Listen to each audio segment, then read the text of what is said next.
ದೃಷ್ಟಿ ಚೇಂಜ್ ಆಗುತ್ತೆ ಬಂಧುಗಳು. ನಿಮ್ಮ ದೃಷ್ಟಿ ಚೇಂಜ್ ಆಗಿಲ್ಲ ಅಂದ್ರೆ ನಿಮ್ ದೃಶ್ಯ ಯಾವುದೇ ಕಾರಣಕ್ಕೂ ಚೇಂಜ್ ಆಗಕ್ಕೆ ಸಾಧ್ಯನೇ ಇಲ್ಲ. ಕಾಮನ್ ಕಣ್ಣವ್ರು ಏನ್ ಕಾಣಿಸುತ್ತೆ, ಇದನ್ನೇ ಕಾಣಿಸೋದು ಏನ್ ಮಾಡೋಕ್ಕಾಗುತ್ತೆ? ಇಲ್ಲಿ ಕಲರ್ ಬಟ್ಟೆ ಇದೆ, ನಾನು ಇಲ್ಲಿ ನಿಂತ್ಕೊಂಡೆ ಸುಮ್ಮನೆ ಕೂತ್ಕೊಳ್ಳಪ್ಪ ಇದೆಲ್ಲ ಅಳದಿರೋದಲ್ಲ, ನನ್ನ ಕಣ್ಣು ಆಗಿರೋದು ನಾನೇ ಮಾಡೋಕ್ಕಾಗುತ್ತೆ ಅಲ್ವಾ? ಆದ್ರೆ ಅರುಣಾಚಲ ಬದಲಿಸಿ ನೋಡು, ಇನ್ನು ಹಣೆ ಬರಲು ಚೇಂಜ್ ಆಗುತ್ತೆ. ದೃಷ್ಟಿ ಚೇಂಜ್ ಮಾಡೋದು, ದೃಶ್ಯ ಚೇಂಜ್ ಆಗುತ್ತೆ. ನಿನ್ನ ಹವ್ಯಾಸನ ಚೇಂಜ್ ಮಾಡೋದು, ನಿನ್ನ ಹಣೆ ಬರಲು ಚೇಂಜ್ ಆಗುತ್ತೆ. ವಿಚಾರದ ಬದಲಿಸಿರೋದು ದೇಶವೇ ಬದಲಾವಣೆ ಆಗುತ್ತೆ. ಇದು ಎಲ್ಲಕ್ಕೂ ಕೂಡ ನಿಮಗೆ ಉದಾಹರಣೆ ಕೊಡ್ತೀವಿ ಬಂಧುಗಳೇ. ಈ 4 ಪದಗಳ ಉದಾಹರಣೆ ಬಹಳ ಸಂಕ್ಷಿಪ್ತವಾಗಿ ಬಹಳ ಇಷ್ಟಪಟ್ಟಿದ್ದೀನಿ. ಆದ್ರೆ ನೀವು ದೋಣಿ ಬದಲಿಸಬೇಡ, ದಿಕ್ಕು ಬದಲಿಸು, ದರ ನಿನ್ನ ಎದುರುಗಡೆ ಬಂದು ನಿಲ್ಲುತ್ತೆ. ಈ 4 ಸಾಲುಗಳು ನನ್ನ ಜೀವನನ ಬದಲಿಸ್ಬಿಡ್ತಲ್ಲ. ನಿಮ್ಗೆ ಕ್ಲಾಸ್ಗೆ ಹೋಗ್ತಿದ್ದೆ ನಾನು. ಸಂಸ್ಕಾರ ಎಲ್ಲಿಂದ ಬರಬೇಕು ಅಂತ ಹೇಳ್ತೀನಿ. ಅದಕ್ಕೆ ಮನುಷ್ಯರಿಗೆ ಯಾರು ಕೂಡ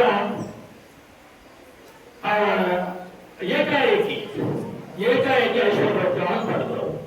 ಯಾಕಂದ್ರೆ ಅದು ವ್ಯಾಲ್ಯೂ ಇರಲ್ಲ. ಯಾಕಪ್ಪ ವ್ಯಾಲ್ಯೂ ಇರಲ್ಲ ಅಂದ್ರೆ ಅದಕ್ಕೆ ಬೆಲೆ ಇರಲ್ಲ.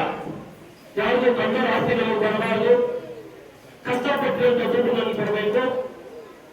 ಅದಕ್ಕೊಂದು ಸಣ್ಣ ಕಥೆನೂ ಹೇಳ್ತೀನಿ, ಇದನ್ನು ಹೇಳ್ತೀನಿ. ನನ್ನ ಒಬ್ಬ ಮಗ ತಂದೆ ಹತ್ರ ಯಾವಾಗಲೂ 100 ರೂಪಾಯಿ ಕೊಡು, ನನಗೆ ಇವತ್ತು ಕಾಲೇಜಲ್ಲಿ ಊಟ ತಿಂದು, ಇವತ್ತು 100 ರೂಪಾಯಿ ಕೊಡು, 100 ರೂಪಾಯಿ ಕೊಡು ಅಂತ ಹೇಳ್ತಿದ್ದಂತೆ. ಒಳ್ಳೆ ಪತ್ರ ಆಯ್ತಲ್ಲ, ಈ ಮಗ ಮನೇಲಿ ಊಟ ತಿನ್ನಲ್ಲ, ದಿನ 100 ರೂಪಾಯಿ ಕೊಡು, 100 ರೂಪಾಯಿ ಕೊಡು ಅಂತ ಹೇಳ್ತಾನೆ. ಏನ್ ಮಾಡ್ಬೇಕು ನಿಮಗೆ? 100 ರೂಪಾಯಿ ಕೊಡೋದು, ಒಂದಿನ ತಿನ್ಕೊಂಡು. ಒಂದ್ ದಿವಸ ತನ್ನ ಎಲ್ಲ ಮನೆಗಳಲ್ಲಿ ಚಿಕ್ಕಪ್ಪ ದೊಡ್ಡಪ್ಪ ಅಣ್ಣ ತಗೊಂಡಿದ್ರು. ಅವರಿಗೆ ಹೇಳ್ಬಿಟ್ರೆ ಇವ್ರು ಯಾವುದೇ ಕಾರಣಕ್ಕೆ 100 ರೂಪಾಯಿ ಕೊಡಬೇಡಿ. ಸರಿ, 1 ದಿವಸ ಕೊಡಲಿಲ್ಲ, 2 ದಿವಸ ಕೊಡಲಿಲ್ಲ, 3 ದಿವಸ ಕೊಡಲಿಲ್ಲ, ಊಟ ಇಲ್ಲ, 4 ದಿವಸ ಕೊಡಲಿಲ್ಲ. ಅದು ಏನ್ ಮಾಡೋದಿಲ್ಲ, ಒಳ್ಳೆ ಕಟ್ಟ ಆಯ್ತಲ್ಲ. ಸರಿ, ಯಾರು ಊಟನೂ ಹಾಕ್ಬೇಡಿ. ಯಾರು ಮಾತಾಡ್ಬೋದು? ಸರಿ, ಯಾರು ಊಟನ ಕೊಡಬೇಡಿ. ಸರಿ, ಊಟನೂ ಕೊಡ್ಲಿಲ್ಲ.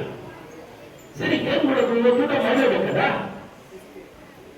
ಸರಿ, 1 ದಿವಸ ಬರ್ತಾ ಇದ್ದ, ಮನೆಯಲ್ಲಿ ನಡ್ಕೊಂಡ್ ಬರ್ತಿದ್ದ, ಹೊಟ್ಟೆ ಹಸು, 100 ರೂಪಾಯಿ ಬೇಕು. ಸರಿ, 100 ರೂಪಾಯಿ ಯೂಸ್ ಮಾಡೋದು, ಎಣ್ಣೆ ಮಾಡೋದು ಕೊಡ್ತಾನ? ಕೊಡಲ್ಲ. ಅವ್ರನ್ನ ಕೇಳಿದ್ರು, ಹಣ ಈ ಎಣ್ಣೆನ ಗೊನೆ ಇದೆಯಲ್ಲ, ಈ ಗೊನೆನ ಎಲ್ಲೇ ಸಾಗಿಸ್ತೀನಿ ಕೇಳು, ಆ ಗೊನೆನ ನಾನು ಸಾಗಿಸ್ತೀನಿ, ಆಮೇಲೆ ನಾನು 100 ರೂಪಾಯಿ ಕೊಡಿ. ಸರಿ, ಅವತ್ತು 100 ರೂಪಾಯಿ ತಗೊಂಡ. ಅವನು ಇಟ್ಕೊಂಡ್ಬರಕ್ ಆಗಲಿಲ್ಲ. ಅಪ್ಪ ಅವ್ರು ಕೆಲಸ ಮಾಡು, ನೀವು 100 ರೂಪಾಯಿ ಕೇಳ್ತಾ ಇದ್ದ, 100 ರೂಪಾಯಿ ಕೊಟ್ಬಿಡ್ತೀನಿ, ಹೋಗು ಅಂದ. ಆದ್ರೆ ಆ 100 ರೂಪಾಯಿ ತಗೊಂಡ್ಬಂದ. ಆದ್ರೆ ಪುನಃ ಊಟನೇ ಮಾಡಲಿಲ್ಲ ಅವನು. ಆ 100 ರೂಪಾಯಿ ತಗೊಂಡು ಅದ ರಕ್ತ ಗೊತ್ತಾಯ್ತು. ಮನೆಗೆ ಬಂದ, ಅಪ್ಪ ನಾನು ಇವತ್ತು 100 ರೂಪಾಯಿ ಸಂಪ್ರಾಂತ ಮಾಡಿ ಇಟ್ಕೊಂಡಿದ್ದೀನಿ, ನೀವು ಊಟ ಹಾಕಿರೋ. ಆ ರಕ್ತ ಹೇಳಿದ, ಒಂದು ಕೆಲಸ ಮಾಡು, ಆ 100 ರೂಪಾಯಿನ ಬೆಂಕಿಗೆ ಹಾಕ್ಬಿಟ್ಟ, ಆಮೇಲೆ ಊಟ ಹಾಕ್ತೀನಿ ಅಂತ. ಒಳ್ಳ ಅಂತಾನೆ, ಹಾಕಲ್ಲ ಅಂತಾನೆ. ಅಂದ್ರೆ ಅದರ ಅರ್ಥ ಏನಪ್ಪ ಅಂದ್ರೆ, ಆ 100 ರೂಪಾಯಿಗೂ ಕೂಡ ಅವ್ರ ಕಷ್ಟ ಗೊತ್ತಾಗಿದೆ. ಅದರ ರೊಕ್ಕ ಮಾಡಿದ್ರು ಅಥವಾ ಅನಾಥವ್ರು ಬಂದಿದ್ರು, ಅದು ವ್ಯಾಲ್ಯೂ ಸಿಗಲ್ಲ. ಆದ್ರೆ ಹೆಂಗ್ ಬೇಕಾದ್ರೂ ಖರ್ಚು ಮಾಡಬಹುದು. ಹಂಗಾಗಿ ನಾವು ಯಾವುದನ್ನ ಯಾವ ರೀತಿ ಖರ್ಚು ಮಾಡಬೇಕಂತ ತಿಳ್ಕೋಬೇಕಾಗ್ತದೆ. ಅದು ಕಷ್ಟದಿಂದ ಬಂದಿದ್ರೆ ಮಾತ್ರ ಅದನ್ನ ನಾವು ಸದುಪಯೋಗಪಡಿಸ್ಕೋಬಹುದು. ನನ್ನ ಸ್ನೇಹಿತರು ಕಾರ್ಯಕ್ರಮ ಮಾಡಬೇಕಾದಾಗ ಬಹುಶಃ ನನ್ನ ಖುಷಿಗಿರ್ಬೋದು, ಅಣ್ಣ ನಾವು ನೀವು ಬರ್ಬೇಕಾದ್ರೆ ಅಲ್ಲಿಂದ ಕಟೌಟ್ ಬರ್ತೀವಿ, ಅಲ್ಲಿಂದ ನಿಮ್ಗೆ ಸ್ವಾಗತ ಮಾಡ್ಕೊಂಡು ಬರ್ತೀವಿ, ನಾವು ಅಲ್ಲಿಂದ ನಿಮ್ಮನ್ನು ಕರ್ಕೊಂಡು ಬರ್ತೀವಿ, ನೀವು ಬಂದಾಗ ನಾವು ಇಲ್ಲಿ ಪಟಾಕಿ ಹೊಡಿತೀವಿ. ಯಾಕೆ ಪ್ರಾಬ್ಲಮ್ ಮಾಡ್ತೀರಾ? ಯಾಕೆ ಮಾಡ್ತೀರಾ? ಇವತ್ತು ವಿದ್ವಾಂಸರು, ವಿದ್ಯಾವಂತರು, ಪ್ರಜ್ಞಾವಂತರು ಮಾತ್ರ ಕಾರ್ಯಕ್ರಮ, ಅವರೇ ಅದನ್ನ ನೋಡಿದ್ರೆ ಯಾವತ್ತಾದ್ರೂ ಏನ್ ಜನ ನೋಡಿ. ಅದಕ್ಕೊಂದು ಸಣ್ಣ ಉದಾಹರಣೆ, ಒಂದು ಕೆಂಪೇಗೌಡ ಜಯಂತಿ ಆಯ್ತು. ಕೆಂಪೇಗೌಡ ಜಯಂತಿನಾಗ ನೋಡ್ತಾ ಬಂದೆ, ಎಲ್ಲಿ ನೋಡಿದ್ರು ಕಟ್ಟೋದು ಆಚರಿಸಿದ್ದವರು, ಎಲ್ಲಿ ನೋಡಿದ್ರು ನನಗೆ ಕೇಳುದು, ಅಲ್ಲ ನೀವು ಸ್ವಂತ ಇದ್ದರು, ನೀವು ಕಟ್ಟೋಟ ಸಾಕ್ತಿದ್ದೀರ, ಏನಕ್ಕಪ್ಪ ಏನಕ್ಕೆ ಹೇಳಿ, ಏನು ಕೇಳಿ ಪ್ಲಾಸ್ಟಿಕ್ ಅಷ್ಟೊಂದು ದುಬಾರಿ ನಾವು ಹಾಕಿ ಏನ್ ಮಾಡಕ್ ಹೋಗ್ತಿದ್ದೀವಿ? ಕೆಂಪೇಗೌಡ ಜಯಂತಿನ, ಕೆಂಪೇಗೌಡ ಆದರ್ಶಗಳನ್ನ, ಕೆಂಪೇಗೌಡ ಉದಾರತೆಯನ್ನ ಪಾಲಿಸಬೇಕೆಂಬ ಅವರ ಜಯಂತಿಗಳನ್ನ ಮಾಡಿ ಅವರ ಹೆಸರಲ್ಲಿ ನಾನು ಬಡತನ ವಿಜೃಂಭಿಸೋದಲ್ಲ.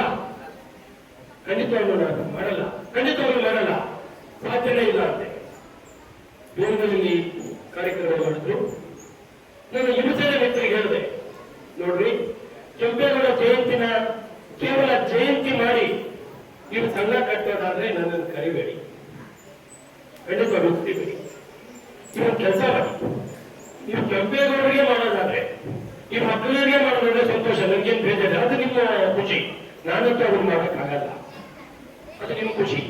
ಈಗ ಸಮಾಜದ ಯಾವಿರುವ ಬಡವರಲ್ಲಿ ಒಂದು ಸಮಾಜದ ಮಗುವನ್ನು ಕುರಿತು ಯಾವ ಮಗು ಆದರೂ ಪರವಾಗಿಲ್ಲ, ಆ ಮಗುವಿಗೆ ನನ್ನ ಎಲ್ಲಿಟ್ಟುಕೊಂಡರೆ ಸರಿಯಾಗಿ ಅವರನ್ನ ವಿದ್ಯಾಭ್ಯಾಸಕ್ಕೆ ಅಂತ ದತ್ತು ಪಡೆದು ಆ ವಿದ್ಯಾಭ್ಯಾಸನ ಪೂರ್ತಿ ಮಾಡ್ತೀನಿ ಅಂತ ಹೇಳುವಾಗ ಇಡೀ ಅಲ್ಲಿರ್ತಕ್ಕಂಥ ಎಲ್ಲ ಒಕ್ಕಲಿಗರ ಸಮಾಜದ ಹುಡುಗರು ಕೆಲಸ ಮಾಡಿ ಒಂದು ಹುಡುಗಿನ ಸ್ಟೇಜ್ ಮೇಲೆ ಕರ್ತಿಸಿದ್ರು. ಆ ಮಗುನ ನಾನ್ ತಗೊಂಡು ವಿದ್ಯಾಭ್ಯಾಸ ಮಾಡಿಸ್ತೀನಿ ಅಂದ್ರೆ ನನ್ನ ಸ್ನೇಹಿತರಾದಂಥ ಕೃಷ್ಣ ಬಿಟ್ಬೋದು, ಆ ಮಗು ನಾನ್ ಮಾಡ್ತೀನಿ, ನನಗೆ ಬಿಟ್ಬೋದು. ಅಲ್ಲ ಸ್ವಾಮಿ, ಒಂದು ಒಳ್ಳೆ ಕೆಲಸಕ್ಕೂ ಈ ರೀತಿ ಕಾಂಪಿಟೇಷನ್ ಬೀಳ್ತಾರೆ ಅಂದ್ರೆ ನಮ್ಮಲ್ಲಿ ಮಾಡೋರಿದ್ದಾರೆ, ಕೇಳೋದಿಲ್ಲ. ಮಾಡೋದನ್ನ ಕೇಳಬೇಕಾಗುತ್ತೆ ಬಂಧುಗಳ. ಇವತ್ತು ನಮ್ಮ ಸ್ನೇಹಿತರು ಕೂತಿದ್ದಾರೆ, ನನ್ನ ಉಮಾಶಂಕರ ನನ್ನ ಸ್ನೇಹಿತ ಇದ್ದ, ಈ ತರ ನಾವು ಒಳ್ಳೆ ಕ್ವಾಲಿಟಿ ಬ್ಯಾಗ್ ಕೊಡಬೇಕು, ಯಾರಿದ್ದಾರೆ? ಇಲ್ಲ, ನಮ್ಮದೇ ಆದಂತ ಜೆ.ಪಿ. ಅಗರ್ವಾಲ್ ಅಂತ ಇದ್ದಾರೆ, ಅವ್ರದ್ದು ತಂಡ ಇದೆ, ಅವರು ಅದೇ ಕೆಲಸವಾಗಿ ದುಡ್ಡು ಕೊಡಬೇಕು, ಸರಿಯಾಗಿ ಮಾಡಲ್ಲ. ದುಡ್ಡು ಕೊಟ್ಟರೆ ಅವರ ಎಲ್ಲ ಜವಾಬ್ದಾರಿ ಕೊಡಿ. ಇವತ್ತು 4-5 ಜನ ಸೈನಿಕರು ತಂದು ತರ ಕೂತಿದ್ದಾರೆ, ಆ ಭಾಗವನ್ನು ತಂದು ಇನ್ವೇಟಿವ್ ಕೊಟ್ಟು ಅವರ ಜವಾಬ್ದಾರಿನ ಹೆಚ್ಚಿನಂತ ಕೆಲಸ ಮಾಡಿದ್ದಾರೆ. ದುಡ್ಡು ಕೊಟ್ಟು ಮಾತ್ರ ಎಲ್ಲ ಕೆಲಸ ಎಲ್ಲ ಕಡೆಯಿಂದ ಆಗಲ್ಲ. ಆ ಸಮಯ, ಸಂದರ್ಭ, ಸನ್ನಿವೇಶದಲ್ಲಿ ಒಂದು ಕಾಪು ಕೂತಿದ್ದಾರಲ್ಲ, ಅದು ಜವಾಬ್ದಾರಿ. ಎಲ್ಲ ರಂಗದಲ್ಲೂ ಮಾತಾಡಿದರೆ ಅದನ್ನು ಕೇಳೋಣ. ಕೊನೆಗೆ ಹೇಳಕ್ಕೆ ಇಷ್ಟಪಡ್ತೀನಿ, ಒಂದು ಸಣ್ಣ ಕಥೆ ಜ್ಞಾಪಕ ಬರುತ್ತೆ ನನಗೆ. ಯಾಕೆ ಈ ಮಾತು ಹೇಳ್ತಿದ್ರೆ, ನನ್ನ ಸ್ನೇಹಿತರು ಈ ಕಟೌಟ್ಗಳು, ಪಟಾಕಿ, ವಿಜೃಂಭಣೆ, ನಮ್ಮ ಅಗ್ನಿಶಂಕರನ್ನು, ನಮ್ಮ ಗಣೇಶನೆಲ್ಲ ಹೇಳ್ತಿದ್ರು. ಇಲ್ಲ, ಇವರು ಎಲೆಗಳು ಕಾಯಿ ತರ ಇದ್ದಾರೆ, ಅದು ಸಮಾಜಕ್ಕೆ ಬರಬೇಕು ಅಂತ. ಒಂದು ವೇಳೆ ಸಮಾಜಕ್ಕೆ ಬರೋದು ದೊಡ್ಡದಲ್ಲ. ಒಂದು ಸಣ್ಣ ಕಥೆ, ಈ ಆವಾಡಿಗ ಆಟ ನೋಡಿದ್ರ? ಆವಾಡಿಗ ಆಟ ಯಾರಾದ್ರೂ ನೋಡಿದ್ರ? ಯಾವ ಆವಾಡಿಗ ಆಟ ಕೈ ಎತ್ತಿ ನೋಡೋಣ. ಆವಾಡಿಗ ಆಟ ನೋಡಿದ್ದೀನಿ. ಈ ತಲೆಗೆ ಟೋಪಿ ಹಾಕೊಂಡು ಈ ಚಾಲು ಮಾಡ್ತಾರೆ, ಅವರು ನೋಡಿದ್ರ? ಈ ಕ್ರಿಸ್ಮಸ್ ತಾತಂತರ ನೋಡಿದ್ರ? ಯಾವತ್ತೂ ಕೂಡ ಆವಾಡಿಗೂ ಒಂದು ಆಟ ಆಡುತ್ತಿರ್ತೇನೆ. ನನ್ನದು 2 ತಲೆ ಆಗಿದೆ, ನನ್ನಲ್ಲಿ 2 ತಲೆ ಆಗಿದೆ, ನೀವು ಸ್ವಲ್ಪ ಕರೀರಿ, ನಾನು ಅವ್ರು ತೋರಿಸ್ತೀನಿ, ಅವ್ರು ತೋರಿಸ್ತೀನಿ, ಅವ್ರು ತೋರಿಸ್ತೀನಿ, ಅವ್ರು ತೋರಿಸ್ತೀನಿ ಅಂತ ಹೇಳ್ತೇನೆ. ನಾವು ಎಲ್ಲರೂ ಕೂಡ ನಾನು ಕೂಡ ಕಾದಿದ್ದೀನಿ, ಮುಖ್ಯಮಂತ್ರಿ ಹೇಳ್ತಾ ಇದ್ದೀನಿ, ನಾನು ಅನ್ಕೊಂಡಿದ್ದೀನಿ, ನಾನು ಕೂಡ ಕಾದಿದ್ದೀನಿ. 2 ತಲೆ ಅವ್ರು ನೋಡ್ತಿದ್ದಾರೆ, ಇವಾಗ ನೋಡ್ತಾನೆ, ಇವಾಗ ನೋಡ್ತಾನೆ, ಇವಾಗ ಕಾಯ್ತಾನೆ